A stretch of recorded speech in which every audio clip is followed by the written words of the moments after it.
everyone, it's Grant from Millennial Money, and today I wanted to talk about why money isn't the goal, but time is. I'm actually back here. This is my childhood backyard where I spent tons of time since the age of 3, and it's actually where, when I was 24, living at home with my parents, it was in this very yard that I came down on that day in August 2010, laid down, looked up at the sky, and basically started questioning everything that I knew about money. I was broke. I was living at home with my parents. You probably know the story, and really made the commitment at that time in this very yard to try to make $1 million as quickly as possible and retire as quickly as possible. So I'm back here for my parents' 40th anniversary and really thinking a lot about just time in general. It seems like the last few years have gone by so fast. And so in today's post, I wrote about, why I think, time is the goal, money isn't. And, there's a lot of reasons for this, but, one of the first ones is, a lot of us trade our premium time in our life for money. So, the simple idea from, books like Your Money or Your Life is that every time that you're working for someone else, that you're getting paid to do something, you're trading moments of your life, to do that. And so it's always really important to ask yourself, is the time that I'm trading for, worth the money that I'm getting paid? And one of the things is not all time is created equally. So, this simple idea is that, when you're, say, 22 years old, you have a lot of energy, you're super excited, you have a lot of dreams.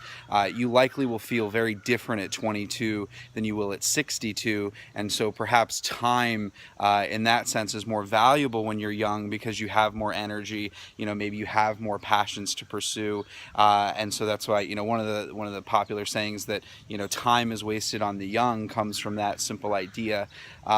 But another example is that, when you're working a 9 to 5 or you're working in any job where you're getting paid and exchanging your time, it's important to ask yourself, really, is it worth it? Because a lot of times, we've all been there. It's like Tuesday at 11 a.m. and you're feeling great, you're feeling energetic, you're feeling really creative and excited, but you're stuck in an office. Maybe it's a windowless office, maybe it's a cube, maybe it's a great office, but you're still, required to be in that office and you're stuck there.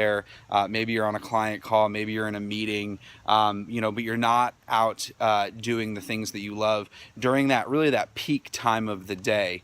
A lot of us, if we are working 9 to 5, a 40, 50-hour week job, we're trading approximately 72% of our week to get the 28% off during the weekend. So, it's really, really hard to pack everything that you want to do into a weekend. So the next time that, you're talking to your boss about getting a raise, or you're negotiating a salary, or you're even thinking about whether or not you should take a job, ask yourself the simple question, not only is this worth me trading my time for this job, but is it worth me trading my premium time?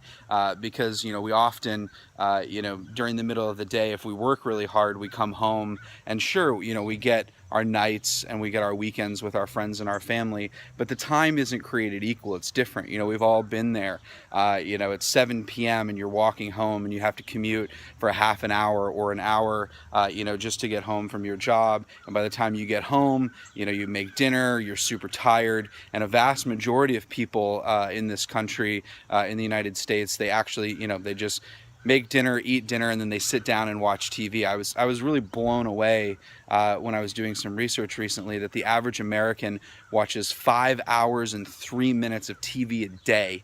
And so when you kind of check into that logic, obviously people aren't watching TV when they're at work. And so what it tells you is that people, they're at their job all day and then they come home and they turn on the TV and, probably watch TV, say, from 6:30 to 11:30 at night or from 7 to midnight. And so, a vast majority of Americans are coming home, sitting down, disconnecting and watching TV. In a lot of cases, just to recover, from all the energy that they expended during the day. So not all time is created equal in that sense. And so the next time, think about not only how much of your life are you trading for that job or that salary, but the fact that it's premium time.